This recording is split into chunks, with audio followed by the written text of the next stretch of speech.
नमस्कार. आज आपण बघूया जीरा राईस. जीरा राईस करायचा पद्धत फार आहेत. म्हणजे कुकरमध्ये पण आपण करू शकतो आणि मोकळा भात तयार करून नंतर फोडणी घातली तरी पण ते पण छान मस्त टेस्टी होतो. हा राईस एकदम सोप्या पद्धतीने आणि कुकरमध्ये कसं करायचं आज मी आपल्याला दाखवत आहे. चला वेळ न घालवता कसं करायचं बघूया. कुकरमध्ये अर्धा तेल आणि अर्धा तूप घालून घेऊया. तूप नसेल तर फक्त तेल वापरले तरी पण चालेल आणि फक्त तुपात पण आपण बनवू शकतो. तर सगळ्यात आधी लवंग, दालचिनी आणि काळी मिरी गरम तेलामध्ये घालून घेऊया. मसाले सगळे भाजले की मग त्याच्यामध्ये जास्त प्रमाणात जिरे घालून घेऊया. मसाल्याचं प्रमाण आपल्याला जास्त आवडत असेल तर जास्त पण घालू शकतो. जिरा एकदम लालसर मस्त भाजले पाहिजे. मग त्याच्यामध्ये जीरा राईसमध्ये हिरवी मिरची घालत आहे. जास्तीत जास्त म्हणजे काही तिखट न घालता करतात, पण थोडीशी घातली तरी पण मस्त तिखटपणा येतो, चवीला पण छान वाटतं. अशा प्रकारे आपण नाही केले असेल तर एकदा नक्की करून पहा.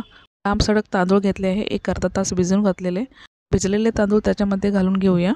तेलामध्ये छान परतून घेऊया. तेलामध्ये किंवा तुपामध्ये जास्त वेळ आपण भाजून घेतले की भात एकदम मोकळा तयार होतो. गॅस एकदम मंद आचेवर ठेवून सगळे मी परतून घेतले आहे. मी इकडे किमान 5 मिनिट तरी मस्त छान असं तेलामध्ये परतून घेतले आहे. इकडे मी 2 वाटी तांदूळ घेतले आहे. त्याच्या 2 वाटीच्या डबल म्हटलं तर 4 वाटी मी पाणी घालत आहे ह्याच्यामध्ये. आपण ह्याच्यामध्ये तमालपत्र घालू शकता. माझ्याकडे नव्हते म्हणून मी नाही घातले आहे.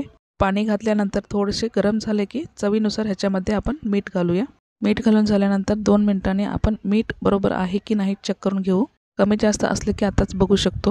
बघा किती छान मस्त उकळी येत आहे. आता त्याच्या कुकरचा टोपण घालून 1 किंवा 2 शिटी करून आपली भात मोकळा तयार होतो.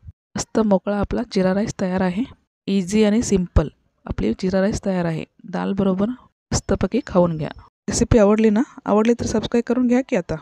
भेटूया आपण पुढच्या रेसिपीमध्ये. बाय.